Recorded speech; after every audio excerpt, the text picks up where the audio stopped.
कैसे हैं आप सब? गया गाइडेंस प्रोग्राम में मैं संतोष कुमार उत्क्रमित उच्च विद्यालय बिरहुत से आपका स्वागत करता हूं।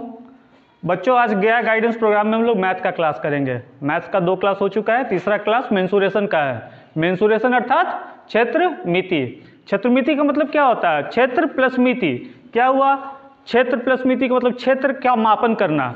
अब हम लोग घर का या फील्ड का कोई भी चीज़ का क्षेत्रफल निकालना हो या घर बनाना हो, रूम बनाना हो, तो हम लोग मापन करते हैं। तो उन्हीं सब चीज़ों के बारे में इसमें अध्ययन करते हैं। या कोई रूम पेंट कराना है तो कितना क्षेत्रफल में पेंट कराना है, इन सब चीज़ों को हम लोग क्षेत्रमिति में पढ़ते हैं अगर, तो आसानी से कर सकते हैं।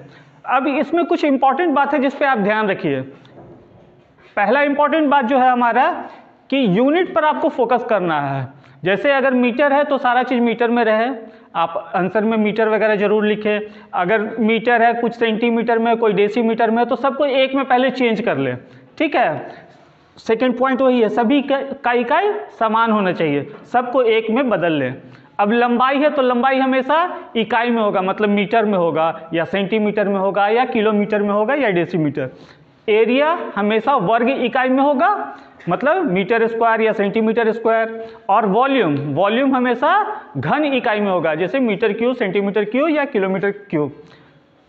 बच्चों, इसमें फॉर्मूला बहुत होता है, और अगर आप फॉर्मूला अच्छे से याद कर लेते हैं तो मेंसुरेशन के क्वेश्चन में कभी भी प्रॉब्लम नहीं आएगी। मेंसुरेशन का क्वेश्चन में 50% आप फॉर्मूला याद करके क्वेश्चन बिल्कुल सॉल्व कर ले सकते हैं मैट्रिक के एग्जाम में, और फिगर आप ड्रॉ कर लिए तो 90% मार्क्स भी आपको मिल जाएगा और 90% क्वेश्चन ही हल हो जाएगा, क्योंकि आपका सारा चीज़ समझ में आ जाएगा कि क्या करना है इसमें। चलिए, अब हम लोग मेंसुरेशन का फर्स्ट जो सेक्शन है वृत्त। मेंसुरेशन में 2 तरह का हम लोग का पढ़ना होता है, 2 डायमेंशनल और 3 डायमेंशनल। पहले 2 डायमेंशनल का बात करते हैं। तो वृत्त हमारा 2 डायमेंशनल है, और इसमें वृत्त के केंद्र से गुजरने वाली जीवा को क्या कहते हैं? व्यास। ये वृत्त है हमारा, इसके केंद्र O से, देखिए यहाँ पे अगर ये वृत्त है हमारा, ये केंद्र है, और इस केंद्र के से जो जीवा गुजरती है तो उसको हम लोग क्या कहते हैं? व्यास। और व्यास का आधा अगर कर देंगे तो क्या हो जाएगा? त्रिज्या। व्यास को हम लोग D से डिनोट करते हैं, D मतलब डायमीटर और R मतलब रेडियस, ठीक है। तो D बराबर 2R, क्योंकि व्यास त्रिज्या का दुगना होता है। और वृत्त के केंद्र से परिधि पर खींचे गए रेखाखंड, अगर यहाँ वृत्त का केंद्र इस परिधि पर एक रेखाखंड खींचा गया, उसको त्रिज्या कहेंगे, ठीक है। और त्रिज्या क्या होता है? व्यास का आधा होता है। D बराबर 2 और इसलिए R बराबर D/2। अब वृत्त की परिधि, कोई भी चीज का जब परिधि या परिमिति या परिमाप का बात करेंगे तो क्या होता है? वो उसका बाउंड्री लाइन होता है। अगर हमारा कोई जमीन है, उसके चारों ओर अगर हम बाउंड्री दे दिए, मतलब उसके परिधि में हम लोग बाउंड्री दे दिए, मतलब ये हमारा वृत्त है, इसके ये हमारा कोई घर का प्लॉट है, इसके चारों ओर बाउंड्री दे दिए, तो किस पे दिए? परिधि पे दिए। और परिधि की माप कितनी होती है? 2πr। तो वृत्त की परिधि 2πr एक फॉर्मूला है। दूसरा, अब पाई का मान क्या होता है? पाई का मान 22/7 होता है या 3.14 होता है। एक और मजेदार बात आपको बता दें, इंटरेस्टिंग है, पाई का जो मान है वो भारतीय गणितज्ञ आर्यभट्ट ने निकाला था, तो ये हम लोग के लिए गौरव की बात है, ठीक है। अब आइए वृत्त का क्षेत्रफल। वृत्त का क्षेत्रफल क्या होता है? πr², जहां पाई का मान फिर वही 22/7 या 3.14। देखिए बच्चों, कुछ फॉर्मूला तो आपको दिख रहा है कि धीरे धीरे और भी फॉर्मूला में जाएंगे, आप कहेंगे कि सर बहुत सारा फॉर्मूला है। तो फॉर्मूला अगर आप याद कर लेते हैं थोड़ा मेहनत करके, तो एग्जाम में आपका क्वेश्चन भी तो आ जाएगा। मेंसुरेशन से 10 मार्क्स का क्वेश्चन आएगा आपको, ठीक है। और फॉर्मूला याद रखने का सबसे सरल तरीका ये है कि आप एक बार बढ़िया से याद कर ले, दोस्तों में आपस में डिस्कस करें, कभी कोई पूछ दिया, कोई पूछ दिया, आप अपने रूम में यहाँ वहाँ चिपका के रखें, रसोई में चिपका के रखें, बाथरूम में भी चिपका दें, कहीं भी आप चिपकाएं, ताकि आपका नज़र हमेशा पड़ता रहे। आप कहेंगे कि सर ऐसा ऐसा बात, लेकिन आपको इस बात पे ध्यान रखना है कि हमको किसी तरह से परीक्षा में सारा चीज़ याद रहे, तो आप बार बार देखेंगे तो नहीं भूलेंगे। चलिए, अब हम लोग वृत्त किए तो अब अर्धवृत्त में आते हैं। अर्धवृत्त क्या हुआ? वृत्त का आधा पार्ट। अब वृत्त का आधा पार्ट है, चलिए ऐसे खींच देते हैं, ये वाला डॉटेड पार्ट है हमारा उस फिगर के हिसाब से। अर्धवृत्त की परिमिति।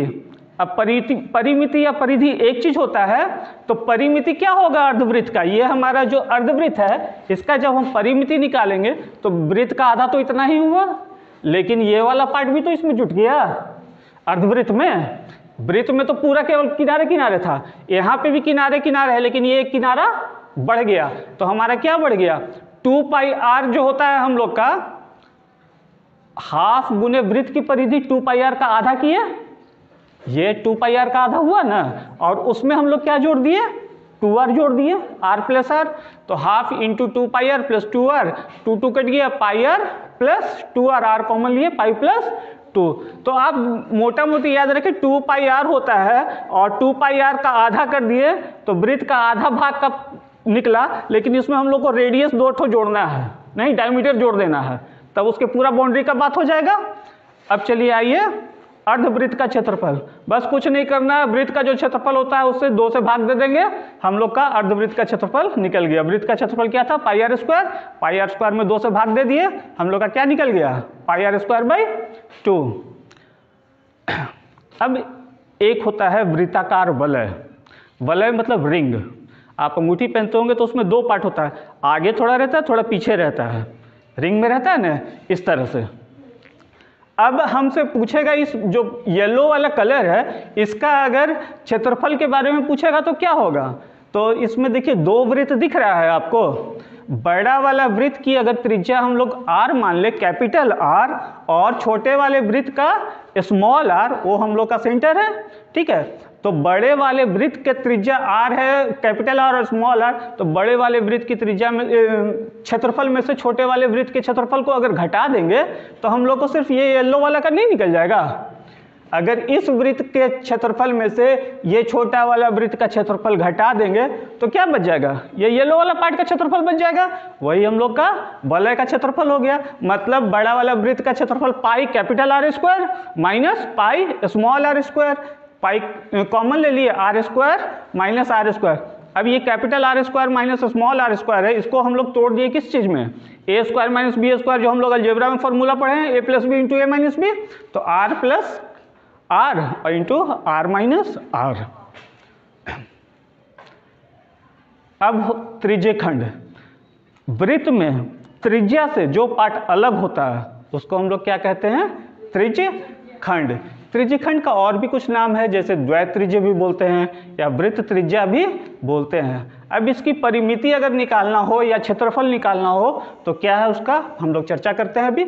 अब ये देखिए, ये हम लोग का वृत्त था, इसमें मान लीजिए ये पार्ट हम लोग का त्रिज्यखंड है, जो येलो से हम दिखाए हैं। यहाँ पे कौन सा कोण दिया हुआ है? थीटा कोण। थीटा कोण है। ए भी हमारा लघु त्रिज्यखंड है, ठीक है, और R हम लोग का त्रिज्या हो गया, ठीक है, जो OA और OB से दर्शाया हुआ है, OA और OB से त्रिज्या को दर्शाया हुआ है। थीटा हमारा इसका कोण है, ठीक है, ये लघु त्रिज्यखंड हुआ और ये हमारा दीर्घ त्रिज्यखंड है। तो ये लघु त्रिज्यखंड का अगर हम क्षेत्रफल निकालें तो क्या होगा थीटा वाले भाग का? तो त्रिज्यखंड का क्षेत्रफल हम लोग जानते हैं ना, पाई आर स्क्वायर वृत्त का क्षेत्रफल होता है। अब ये पाई आर स्क्वायर और ये पूरा 360 डिग्री कोण बनेगा, तो उसको 360 से भाग दिए और जितना डिग्री का निकालना है त्रिज्यखंड उतना से गुना कर दिए, मतलब pi R square into theta by 360, तो ये त्रिज्यखंड का क्षेत्रफल हम लोग का निकल जाएगा, ठीक है। उसी तरह से ये चाप जो AB है, चाप AB जो है, इसका माप कैसे निकलेगा हम लोग का? तो हम लोग परिधि पूरा निकालते तो परिधि निकलता तो 2 पाई आर होता, 2 पाई आर को 360 से भाग दे दे और थीटा से गुना कर दे। 2 पाई आर जो हम लोग का परिधि है उसको 360 से भाग दे दे, ठीक है, और जितना एंगल का निकालना है उससे गुना कर दे, तो 2 से ये कट जाएगा तो कितना बचेगा? 180। तो यहाँ पे हम लोग का वही है पाई आर थीटा बाई 180। अब त्रिज्यखंड की परिमिति, अब इसका अगर परिमिति का बात करें, हम लोग अभी चाप का सिर्फ बात किए थे, परिमिति में अब इतना पार्ट पूरा निकल जाएगा ना, तो ये तो पार्ट रहेगा ही ए बी, उसके साथ OB और AB भी तो जुड़ जाएगा क्योंकि बाउंड्री लाइन होता है परिमिति। तो OA प्लस OB प्लस लघुचाप AB, ओ ए क्या है हमारा आर है, ओ बी भी हमारा आर है क्योंकि त्रिज्या है दोनों, और ये अभी हम लोग निकाले पाई आर थीटा बाई 180, तो ये जोड़ेंगे तो 2r plus pi R theta by 180, R हम लोग कॉमन निकाल दिए तो क्या बचा हमारा 2 प्लस पाई थीटा बाई 180, यही फॉर्मूला है। अब फॉर्मूला हम लोग सिर्फ रटेंगे अगर तो दिक्कत होगा, उसको अगर समझ लेते हैं तो आसान होता है। इसीलिए हम बोले कि आप हर जगह इसको चिपका के रखेंगे तो आपको ज़्यादा समस्या नहीं आएगी। आप भूलेंगे तो फिर से देख लेंगे, कहीं ना कहीं पे आपको नज़र पड़ जाएगा, अपने पैकेट में रखे रहेंगे, जब दिक्कत लगे। पढ़ाई के लिए तो भाई मेहनत तो करना होगा ना, और नहीं पढ़िएगा, मैट्रिक में अच्छा नंबर नहीं आएगा तो ज़िंदगी में बहुत अच्छा कुछ नहीं कर पाइएगा, नहीं कर पाइएगा तो अफसोस लगेगा। और अगर आपको फॉर्मूला याद करने में दिक्कत होता है तो हम आपको एक बात बताते हैं, आपके अगर छोटा भाई बहन है और उनको आप पढ़ा रहे हो और आप उनको कोई फार्मूला दीजिए याद करने के लिए, और वो कहे कि भैया दीदी हमसे नहीं याद हो रहा है, हमसे याद ही नहीं होगा, तो आप क्या करिएगा? डांटिएगा ना, कैसे नहीं याद होगा? वो एक हम लोग पढ़े हैं ना हिंदी में कि कुआं से पानी निकालते निकालते रस्सी से भी उस पर पत्थर पे निशान बन जाता है, और एक फार्मूला नहीं याद होगा? फार्मूला बिल्कुल याद होगा, केवल नाटक करने से नहीं होता। आप कोशिश कीजिएगा, जरूर याद होगा। और मैथ में बहुत बच्चे इसीलिए फेल हो जाते हैं या कम मार्क्स लाते हैं, क्योंकि उनका फॉर्मूला याद नहीं रहता है। चलिए आगे चलते हैं। अब हम लोग वृत्तखंड का बारे में बात कर रहे हैं। त्रिज्यखंड था त्रिज्या से बनने वाला क्षेत्र, वृत्तखंड जीवा से अलग होता है। अब इस वृत्त में ये एक जीवा है, ए भी एक जीवा है, ए बी जीवा से जो पार्ट अलग हुआ, ये येलोइश पार्ट जो है हमारा, वो जो अलग हुआ वो हुआ वृत्तखंड। अब वृत्तखंड का क्षेत्रफल आप इसको याद कर लीजिए। पहले तो ये पाई आर स्क्वायर हम लोग का वृत्त का क्षेत्रफल हो जाता है, थीटा बाई 360 कर दिए, और उसमें से लेकिन ये पूरे ये त्रिज्यखंड वाला हम लोग का निकल रहा था, उसमें से ये half R square sine theta आप थोड़ा याद कर लेंगे क्योंकि इसमें ट्रिगोनोमेट्री भी यूज है। तो half R square sine theta होता है, आर स्क्वायर आप इसमें माइनस कर लिए, पाई थीटा बाई 360 बचेगा, और इधर 1/2 साइन थीटा बचेगा। ठीक है, तो इसको आपको थोड़ा ध्यान रखना होगा। और वृत्तखंड की परिमिति, इस वृत्तखंड की परिमिति क्या होगा? ये ए बी लाइन प्लस चाप ए सी बी, यही ना हुआ परिमिति, boundary line A B plus A C B. तो ए बी कितना हमारा है? ए बी हमारा एल है, लंबाई इसका एल मान लिए, और चाप ए सी बी जो है वो हम लोग पाई आर थीटा बाई 180 पिछले ये में देखे थे। ठीक है ना, जहाँ एल जीवा की लंबाई है लिखा हुआ है। ठीक है, तो वृत्तखंड की परिमिति ये हो गई, तो आपको थोड़ा सा ध्यान तो रखना होगा। अब चलिए इस पर हम कुछ क्वेश्चन करते हैं। ठीक है, इसमें तो बना हुआ है कुछ, हम आपको थोड़ा बोर्ड का भी सहायता ले लेंगे ताकि आपको कोई प्रॉब्लम ना हो। अब क्वेश्चन हमारा है, एक अर्धवृत्ताकार पार्क का क्षेत्रफल ज्ञात करें जिसका परिमाप 360 है। अब एक पार्क है, आप किसी पार्क में गए, पार्क का आकार कैसा है? वृत्त के जैसा नहीं है, गोल नहीं है, अर्धवृत्ताकार है, इस तरह का पार्क है हमारा।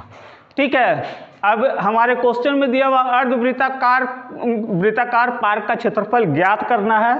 हमको क्या दिया हुआ है? परिमाप दिया हुआ है। तो परिमाप दिया हुआ है तो अर्धवृत्त का परिमाप क्या होता है? पाई आर प्लस 2r होता है। ये 2 पाई आर का आधा हम लोग पाई आर, और ये 2r याद किए थे अभी, ओ से आर आर, तो पाई आर प्लस 2r हमारा दिया हुआ है। तो कितना दिया हुआ है? अर्धवृत्त का जिसका परिमाप 360 है, तो 360 बराबर हमारा दिया हुआ है ये पाई आर प्लस 2r। अब r इसमें से हम लोग कॉमन निकाल लिए, पाई का मान 22/7 प्लस 2, 7 दूनी 14 होगा, तो ये कितना हो जाएगा? 36/7। अब 36 दाएं 360 कटेगा, r बराबर 70 मीटर। आप चाहे हम यहाँ पे आपको करके दिखा देते हैं। 360 बराबर r कॉमन ले लिए, पाई प्लस 2, r पाई हमारा कितना है? 22/7 प्लस 2, 7 एलसीएम होगा, 22 प्लस 14 36 हो गया। इधर हमारा 360 है, तो और ये r इंटू है, तो 36 इसको काटे हैं वहाँ पे आप देखिएगा, 36 दाएं 360, और ये 7 इधर आके गुना होगा क्रॉस मल्टीप्लीकेशन, तो r बराबर हमारा मतलब त्रिज्या 70 निकल गया। तो अर्धवृत्ताकार पार्क का क्षेत्रफल क्या होता है? पाई आर स्क्वायर, तो हम लोग का वृत्त का क्षेत्रफल होता है, अर्धवृत्त का पाई आर स्क्वायर बाई 2, तो पाई का मान 22/7, आर हम लोग का 70 निकला, 70 गुने 70/2। अब 7 से इसको काटिए और 2 से इसको काटे 11 बार में, तो 11 सतह 77, मतलब 7700 मीटर स्क्वायर। यूनिट जरूर देना है, इकाई जरूर देना है। अगर मीटर स्क्वायर नहीं लिखेंगे तो आंसर गलत हो जाएगा, ठीक है ना। चलिए नेक्स्ट क्वेश्चन, रिंग वाला क्वेश्चन है, अंगूठी वाला, जो वलय बोल रहे थे हम लोग। किसी वलय के भीतरी और बाहरी त्रिज्याएं क्रमशः 4 सेंटीमीटर और 3 सेंटीमीटर है। ये एक रिंग है जिसका यहाँ पे सेंटर O है। बाहर वाला जो बड़ा रिंग का जो बाहर वाला क्षेत्र है उसकी त्रिज्या कैपिटल R और इसका स्मॉल r। कैपिटल R कितना दिया हुआ है 4 सेंटीमीटर, स्मॉल r कितना दिया हुआ है 3 सेंटीमीटर। वलय का क्षेत्रफल अभी हम आपको पढ़ाए थे कि बाहर वाला वृत्त का क्षेत्रफल में से बड़ा वाला वृत्त के क्षेत्रफल में से छोटा वाला वृत्त का क्षेत्रफल घटा देंगे, तो पाई r square, capital R square minus pi r square था स्मॉल r। अब इसको इस तरह से तोड़ के लिखे थे।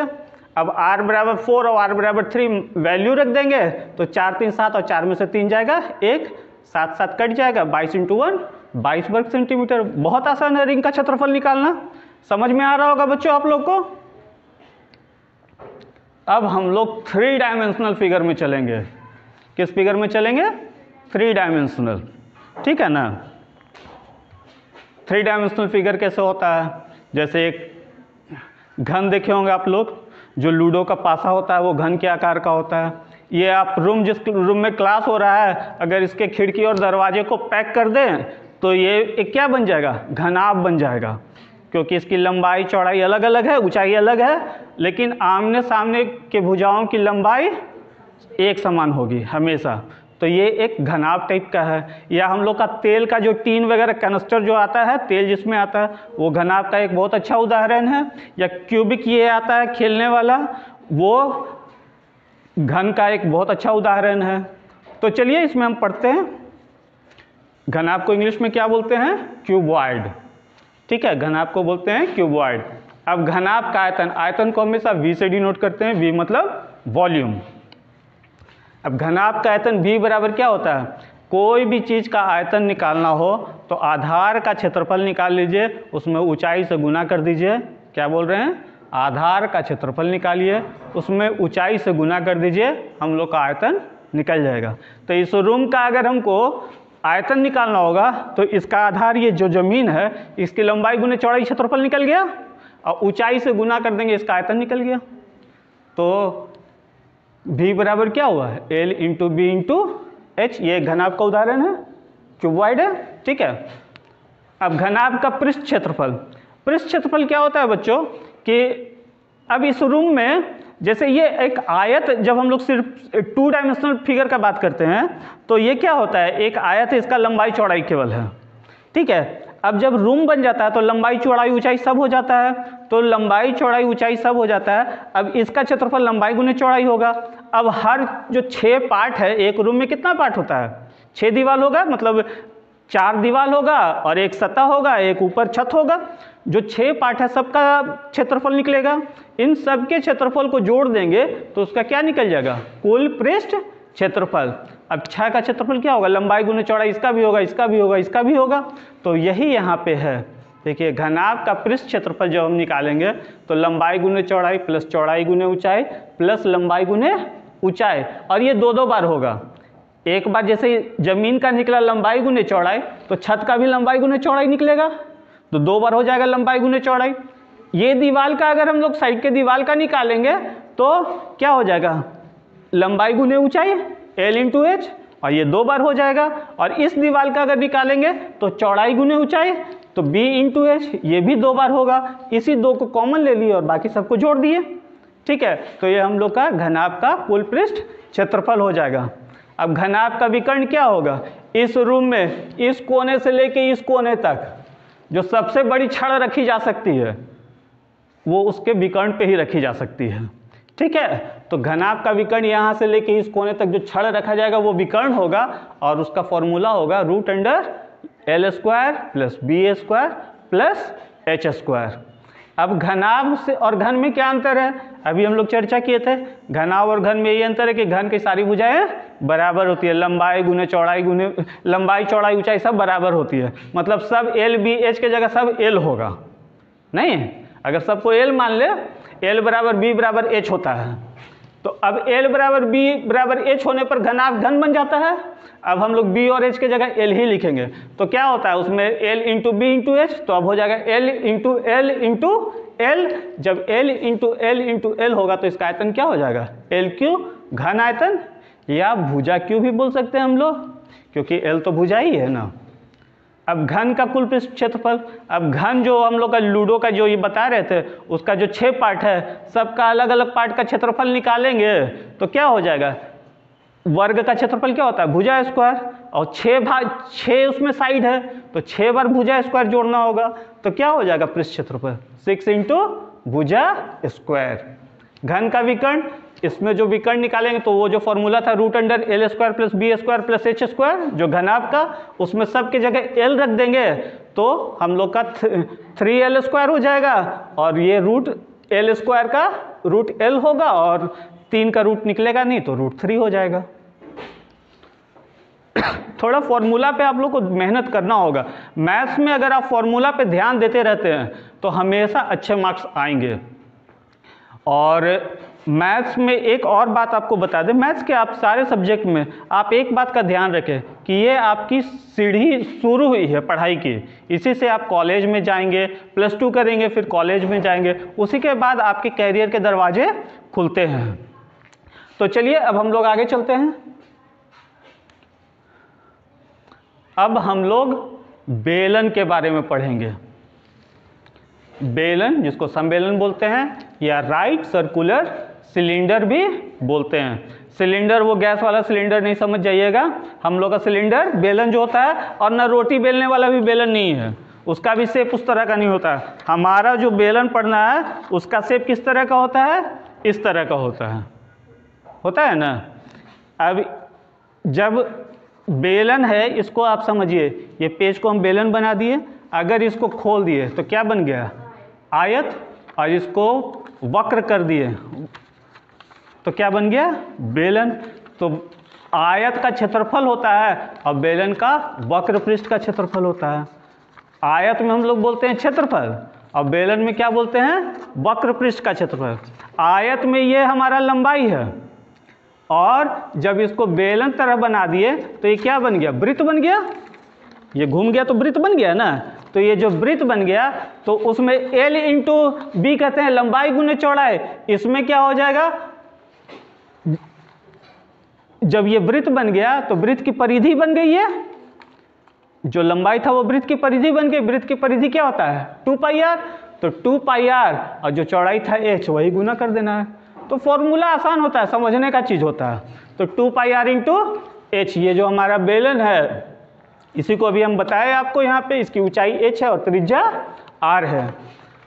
अब इसका संपूर्ण पृष्ठ का क्षेत्रफल, बेलन का संपूर्ण पृष्ठ का क्षेत्रफल क्या निकलेगा, इसका अगर हम क्षेत्रफल निकाल, अभी वक्र पृष्ठ का क्षेत्रफल निकाल दिए हम लोग, वक्र पृष्ठ का क्षेत्रफल 2πrh निकाले ना, ये जो पेज दिख रहा है इसका क्षेत्रफल हम निकाल दिए। लेकिन इसका ऊपर अगर वृत्त से ढक दें और नीचे भी ढक दें तो ये संपूर्ण पृष्ठ इसका हो गया, ठीक है। तो क्या होगा, एक ऊपर वृत्त का क्षेत्रफल और नीचे वाले वृत्त का क्षेत्रफल भी जोड़ना होगा, मतलब πr² ऊपर वाला भी जोड़ना होगा और πr² नीचे का भी जोड़ना होगा। तो 2πr² जोड़ना होगा, किस में जोड़ना होगा वक्र पृष्ठ में जोड़ना होगा। तो 2πr² प्लस 2πrh जब हम कर दिए तो हमारा क्या निकल गया, संपूर्ण पृष्ठ का क्षेत्रफल निकल गया।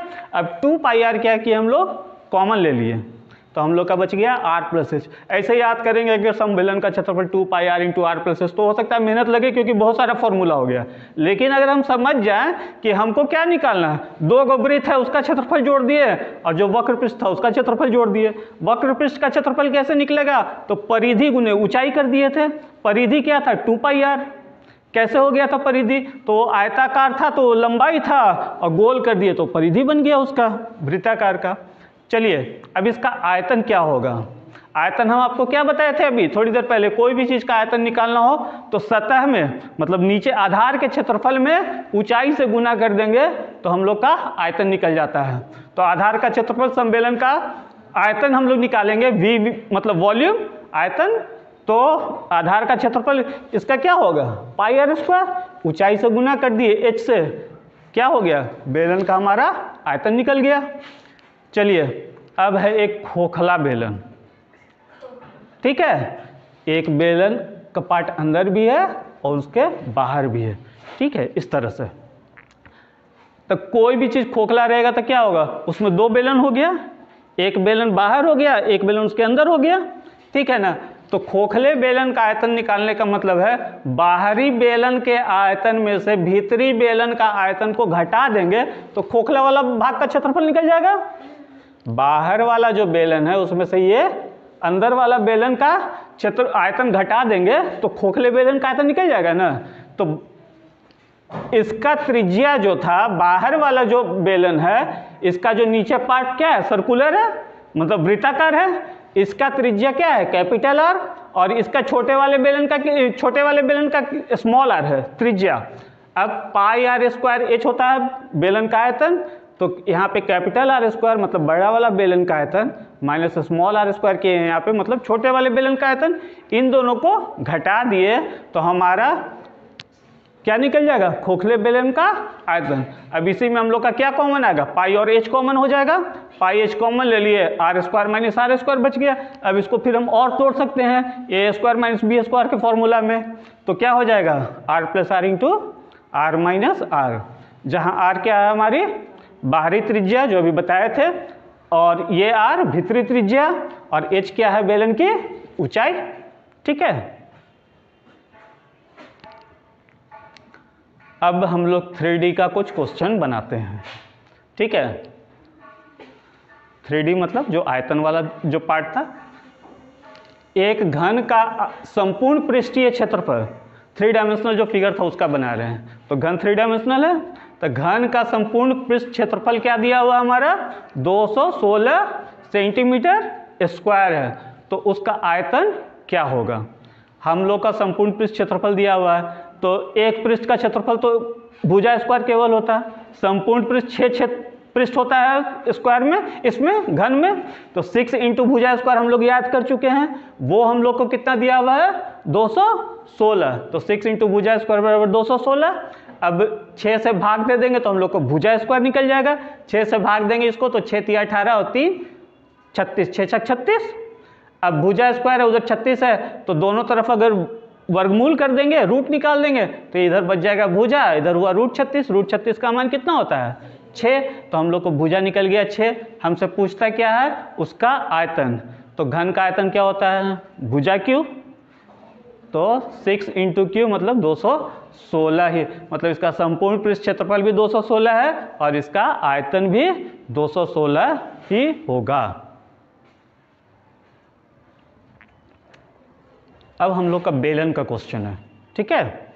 इसमें बोलता है दो बेलनों की त्रिज्याओं का अनुपात 1:2 तथा उनकी ऊंचाइयों का अनुपात 5:3 है।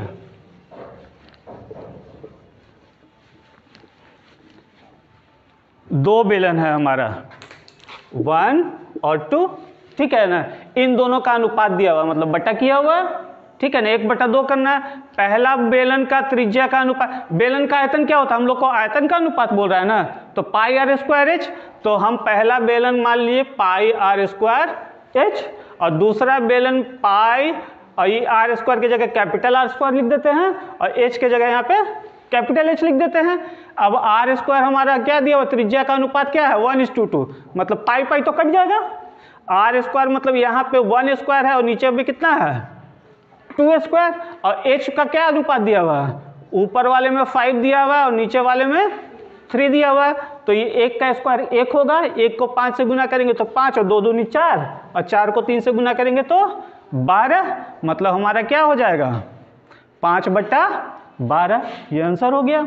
यहाँ पे आपको थोड़ा डिटेल में हम बता दिए बेलन का आयतन, पहले बेलन की त्रिज्या कैपिटल आर। अगर हमारा शॉर्ट क्वेश्चन में पूछेगा तो हम लोग शॉर्ट से निकाल लेंगे आंसर, और नहीं तो अगर मान लो थोड़ा सा लॉन्ग 2 नंबर या 3 नंबर में पूछेगा तो फिर इस तरह से हम लोग बना के दिखा देंगे। बेलन का आयतन पाई आर स्क्वायर, पहले बेलन की त्रिज्या मान लेंगे कैपिटल आर, दूसरे बेलन की त्रिज्या नहीं होगा तो हम फिगर भी बना देंगे कि एक बेलन ये है और दूसरा बेलन ये है, और इसका त्रिज्या दिखा देंगे स्मॉल आर, इसका त्रिज्या दिखा देंगे कैपिटल आर, इसका हाइट एच, इसका हाइट स्मॉल एच, इस तरह से भी दिखा देंगे। वो क्वेश्चन के मार्क्स के ऊपर डिपेंड करेगा कि हम उसको लंबा करें या छोटा, तो अनुपात निकल जाएगा पाई आर स्क्वायर एच बटा पाई आर स्क्वायर एच। ठीक है बच्चों, चलिए नेक्स्ट क्वेश्चन। अब हम लोग थोड़ा सा पहले 3 डायमेंशनल फिगर में गोला के बारे में पढ़ लें। गोला को इंग्लिश में क्या बोलते हैं? स्फीयर। गोला को क्या बोलते हैं? स्फीयर। वृत्त का क्षेत्रफल क्या होता है? Pi R square. अब गोला जब बनेगा ना तो वृत्त का क्षेत्रफल का 4 गुना कर देंगे, गोला का संपूर्ण पृष्ठ निकल जाएगा। गोला का संपूर्ण पृष्ठ क्या हो जाता है? पाई आर स्क्वायर में 4 से गुना कर दिए, 4 पाई आर स्क्वायर। ठीक है ना। और गोले का आयतन भी आप इसको रट ही जाइए, 4/3 pi R cube, 4/3 pi R cube, आप इसको ही रट जाइए। ठीक है, ये गोला बना हुआ है हमारा, ये इसकी त्रिज्या है। ठीक है ना। अब गोलाकार छिलक, ये केंद्र ओ था, आर त्रिज्या था। गोलाकार छिलका,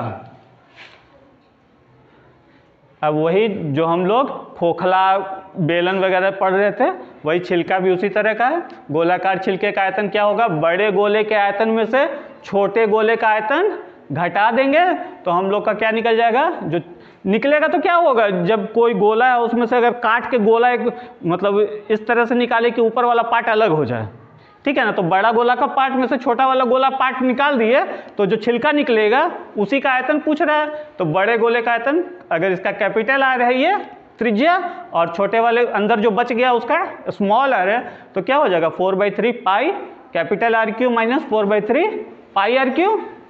अब 4/3 पाई कॉमन ले लिए, R cube minus R Q.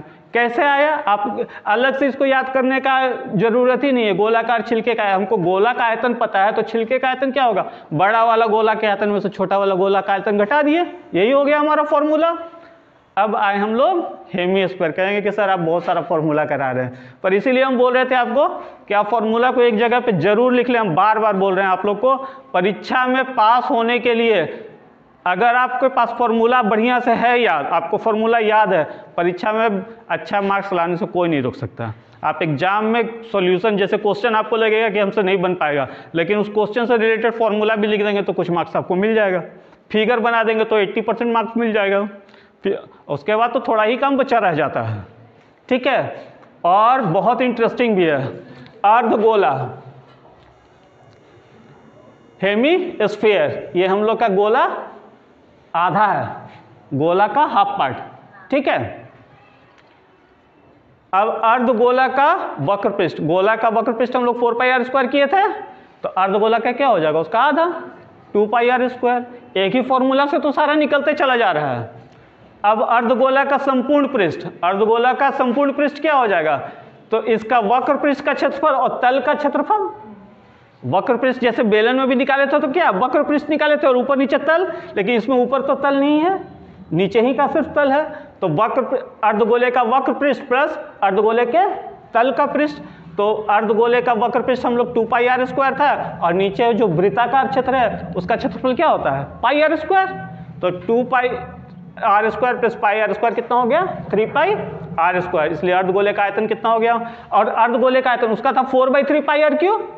गोला का आयतन कितना था? 4/3 पाई आर क्यू। इसका कितना हो जाएगा? उसका आधा, 2/3 पाई आर क्यू। मेंसुरेशन में फिर एक पार्ट आता है क्या? शंकु। देखिए ये एक क्लास नहीं है, मेंसुरेशन कोई एक क्लास में खत्म करने का चीज़ तो है नहीं। हम हर का कुछ कुछ क्वेश्चन कराते हैं, ये हम लोग आपको गाइड कर रहे हैं। ये हमारे डीपीओ सर गया के माध्यमिक शिक्षा के जो हैं, डीओ सर जो हैं, उनका एक इस तरह का विचार है कि गया के बच्चों को अच्छा मार्क्स कैसे आए।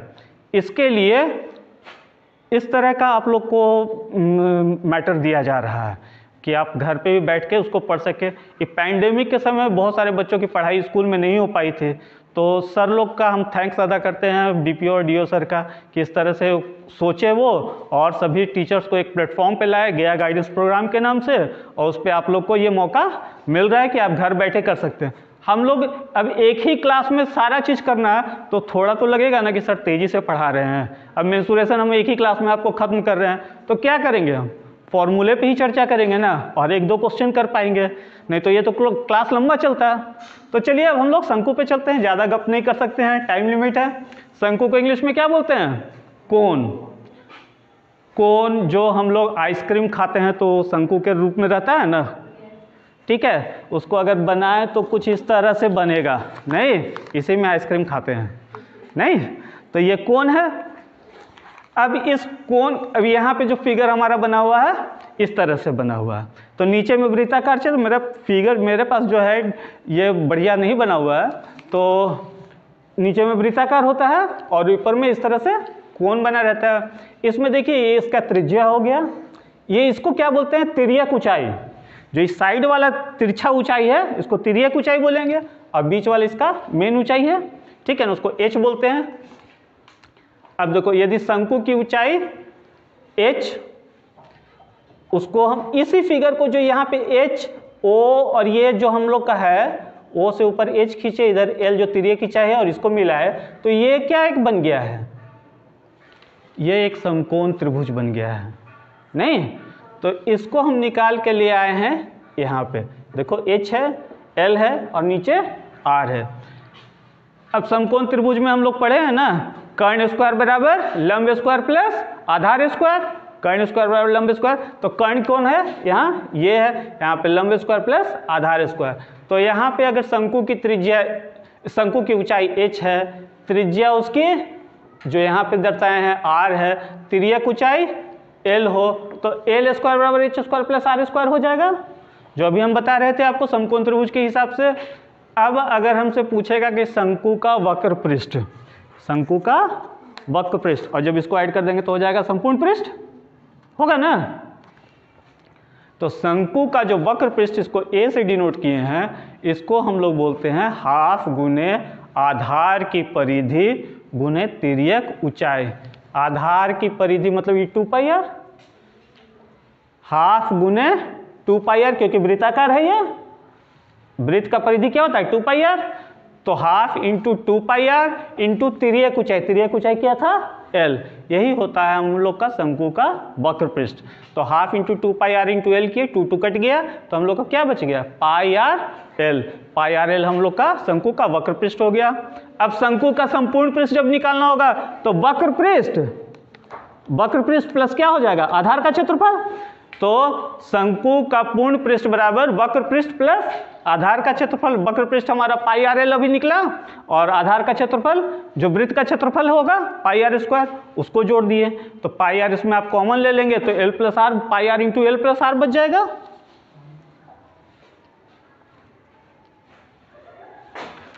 यहाँ पे है πr कॉमन ले लिए तो इधर l बच गया, इधर केवल एक r बच गया। वर्ग इकाई, इकाई जरूर देना है, इकाई नहीं देंगे आप तो आंसर में मार्क्स कटेगा, ठीक है, एग्जाम में मार्क्स कट जाएगा। अब आइए शंकु का आयतन, वॉल्यूम। वॉल्यूम हम क्या बताए थे, आधार का क्षेत्रफल गुने ऊंचाई, लेकिन शंकु में क्या होता है 1/3 आधार का क्षेत्रफल,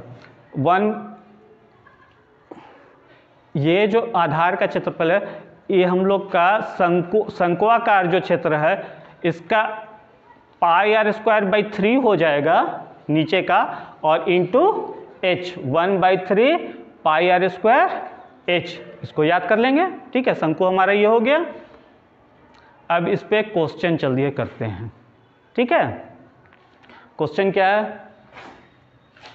3 मीटर व्यास का एक कुआं है, एक कुआं है, ठीक है, इसका व्यास कितना है 3 मीटर, व्यास मतलब डायमीटर, और उसका आधा क्या होता है त्रिज्या। तो 3 मीटर व्यास का एक कुआं 14 मीटर की गहराई तक खोदा जाता है।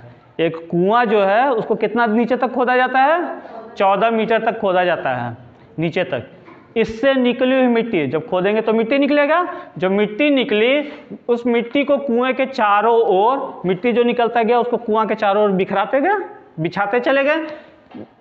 निकली हुई मिट्टी को कुएं के चारों ओर 4 मीटर, लेकिन जो बिखराएंगे वो पूरा में नहीं बिखराएंगे, सिर्फ 4 मीटर तक ही उसको फैलाएंगे। 4 मीटर चौड़ी एक वृत्ताकार वलय बनाते हुए कुआं के चारों ओर, उसका चबूतरा होता है ना जिस पर खड़ा होकर लोग पानी निकालता है, तो 4 मीटर चौड़ा एक वलय बनाते हैं। तो वलय बने रिंग टाइप का बन जाता है ना, जो एक तरफ कुआं का पार्ट रहता है, एक तरफ बाहर वाला पार्ट रहता है। तो जैसे ये है कुआं हमारा, 3 मीटर उसका व्यास है, कुएं की गहराई 14 मीटर है, 4 मीटर जो चबूतरा है उसकी चौड़ाई है। ये चबूतरा किस चीज़ से बना? जो नीचे की मिट्टी निकला उससे बना। समान रूप से एक प्रकार का बांध बना, मतलब 4 मीटर चौड़ा एक बांध बनाया गया। तो बोलता है इस बांध की ऊंचाई ज्ञात करें, मतलब जो मिट्टी निकला उससे जो चबूतरा बना वो 4 मीटर चौड़ा है, लेकिन ऊंचा कितना है कुआं से, जमीन से कितना ऊंचा है? तो कैसे निकालेंगे हम लोग? देखिए, बेलनाकार कुएं की, बेलनाकार कुआं बेलनाकार होता है, कुएं की ऊंचाई कितना है? 14 मीटर। पहले हम दिखा देते हैं आपको। इसकी त्रिज्या क्या होगी? 3/2, चूंकि डायमीटर r है। बेलनाकार कुएं का आयतन क्या होगा? बेलन का आयतन क्या होता है? πr²h। तो बेलनाकार कुएं का आयतन πr²h मतलब 22/7 इंटू 3/2 का होल स्क्वायर, 3/2 r निकला था इंटू h 14। अब इसको काटे उठेंगे तो 3/2 गुना 3/2 करेंगे, 7 दूनी 14 और 2 से 11, इसको आप काटिएगा आपका आ जाएगा 99। और इसमें मात्रा क्या होगा? Metre cube. ये हमारा क्या निकला? आयतन। यही जो आयतन है ये क्या होगा? जो मिट्टी निकला उसका आयतन हुआ और उसी मिट्टी से चबूतरा बना। मतलब ये जो कुएं का आयतन से जो मिट्टी निकला, मतलब कुएं का आयतन बराबर चबूतरे का आयतन। कुएं से मिट्टी निकला उसी से चबूतरा बना, तो जो कुआं का गहराई मतलब जो आयतन है, तो कुएं का आयतन किसके बराबर हो जाएगा? चबूतरे के आयतन के। तो चबूतरा, अब चबूतरा जो है हमारा, उसका देखिए कुआं जो था हमारा उसका तो त्रिज्या r था, और इसके चारों ओर जो ये बना इसका चौड़ाई कितना था? ये तो 3/2 था और ये 4 मीटर था। तो इस पूरे का कितना क्षेत्रफल हो जाएगा? सॉरी, लंबाई हो जाएगा। बड़ी वाले, ये बड़ा एक वृत्त बन गया, तो बड़ा वृत्त का त्रिज्या क्या हो जाएगा? r4 + 3/2 मतलब 11/2। और ये छोटा वाला वृत्त जो बना हुआ है ये तो कुआं ही का है, तो इसका तो त्रिज्या कितना है? 3/2 ही है। अब 99 जो हम लोग का निकला था उसको पाई, ये बड़े वाले वृत्त के, ये जो वृत्ताकार क्षेत्र है उसमें से ये छोटा वाला को घटा देंगे, जो हमारा, नीचे कीजिए, स्लाइड कीजिए, नीचे कीजिए। ये जो बेलनाकार कुएं का जो हम लोग का आयतन निकला था, कितना निकला था? 99। ये किसका आयतन के बराबर होगा? जो हम लोग का चबूतरा बना है, चबूतरा का जो है ये बड़ा वाला का πr² h माइनस πr²h, इसके ये बराबर था। अब हम लोग पाई का वैल्यू दे देंगे, h का वैल्यू दे देंगे, r² माइनस r² जो बचा, तो r बड़ा वाला कैपिटल का हम लोग निकाले थे अभी 11/2 मतलब 5.5, उसका निकाले थे 1.5, a + b into a - b में जोड़ दिए। तो इस तरह से हमारा 99 बराबर इतना हुआ। इसको काटेंगे हम लोग तो हम लोग का h बराबर इतना निकल जाएगा। h क्या हमारा निकल गया? बांध की ऊंचाई। एक और क्वेश्चन करते हैं।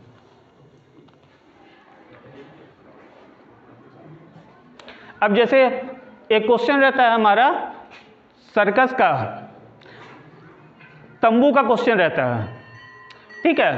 तंबू एक सर्कस में जैसा रहता है, एक सर्कस का एक तंबू 11 डेसीमीटर की ऊंचाई तक बेलनाकार है और ऊपर में फिर शंकु बना हुआ है। नीचे से ये बेलनाकार है, ऊपर में क्या है? शंकु है। तो अगर हम अब तंबू 11 डेसीमीटर की ऊंचाई तक, तो मतलब यहाँ से यहाँ तक तो बेलनाकार है, और फिर लेकिन पूरा का ऊंचाई कितना है? 16। मतलब बेलन का ऊंचाई 11 और शंकु का ऊंचाई कितना?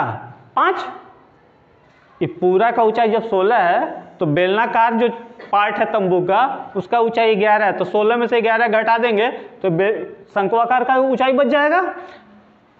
फिर उसके ऊपर शंक्वाकार, यदि उसका व्यास 24 डेसीमीटर है, मतलब ये जो हम लोग का तंबू है उसका व्यास 24 है, तो इसका त्रिज्या कितना हो जाएगा? 24/2 12 हो जाएगा। तथा शंकु के शीर्ष की जमीन से ऊंचाई 16 डेसीमीटर है, वही 16 में से इसको 11 घटाया था तो 5 बचा था, तो उसमें लगे कैनवास का कुल क्षेत्रफल, मतलब उसमें जो कपड़ा लगा हुआ है उसका क्षेत्रफल। तो अगर हम लोग बेलनाकार का वक्र पृष्ठ निकाल लें और फिर शंक्वाकार का वक्र पृष्ठ निकाल लें और दोनों को जोड़ दें, संपूर्ण पृष्ठ नहीं निकालेंगे क्योंकि नीचे भी खाली है ऊपर भी खाली रहेगा, ये पार्ट नहीं ना जुटेगा, ये पार्ट भी नहीं जुटेगा क्योंकि खाली है। तो बेलनाकार का वक्र पृष्ठ और शंक्वाकार का वक्र पृष्ठ निकाल लें और दोनों को जोड़ दें तो हम लोग का इसका पूरा का निकल जाएगा। चलिए हम देख लीजिए थोड़ा, बेलनाकार भाग में लगे कैनवास का क्षेत्रफल तो 2 पाई RH, ये हो जाएगा 2 × 22/7, R हम लोग का 12 निकला था, 24 का आधा, और ये 11 इसका ऊंचाई है, बेलनाकार भाग का निकल गया। अब शंकु की ऊंचाई 5, अभी हम बताए कि 16 में से 11 घट गया, तो ये 5 बचा, तो शंकु की ऊंचाई इतना है, तो इसकी तिर्यक ऊंचाई का जरूरत होगा। तो तिर्यक ऊंचाई हम लोग कैसे निकालेंगे? L बराबर √, जो बताए थे आपको कि वो समकोण त्रिभुज से निकाल लेंगे, तो वो 13 निकला, तो शंक्वाकार भाग में लगे कैनवास का क्षेत्रफल L निकल गया, तो हम लोग का πRL निकल जाएगा। तो ये आप कैलकुलेट करेंगे तो इतना हो जाएगा। तो कैनवास में का क्षेत्रफल क्या हो जाएगा? बेलनाकार भाग में लगे कैनवास का क्षेत्रफल प्लस शंक्वाकार भाग में लगे कैनवास का क्षेत्रफल, दोनों को जोड़ देंगे 1320 हो जाएगा। चलिए अब कुछ ऑब्जेक्टिव क्वेश्चन भी कर लें। बोलता है 6 सेंटीमीटर भुजा वाले घन में से 2 सेंटीमीटर भुजा वाले कितने घन बनाए जा सकते हैं? नहीं तो क्या करेंगे, ये जो 6 सेंटीमीटर भुजा इसका आयतन निकालेंगे, उसमें से 2 सेंटीमीटर भुजा वाला का आयतन निकालेंगे, दोनों को भाग दे देंगे। तो भुजा क्यू 6Q होता है ना, और उसका क्या हो जाएगा? 2Q होगा, तो 6Q/2Q कर देंगे, तो 6 × 6 × 6 होगा। अब 6 × 6 × 6 बटा 2 × 2 × 2, 2 तिया 6, 3 कट जाएगा, तो 3 तिया 9 तिया कितना आ जाएगा हमारा? 27 आ जाएगा। चलिए अगला क्वेश्चन चलते हैं। 2 बेलनों की त्रिज्याओं का अनुपात 2:3 है तथा उनकी ऊंचाइयों का अनुपात, अभी हम लोग इस तरह का एक क्वेश्चन बनाए थे बेलन में, πr यहाँ पे भी हम बनाए थे πr² H और πr² H, उसी हिसाब से इसको बना लेंगे।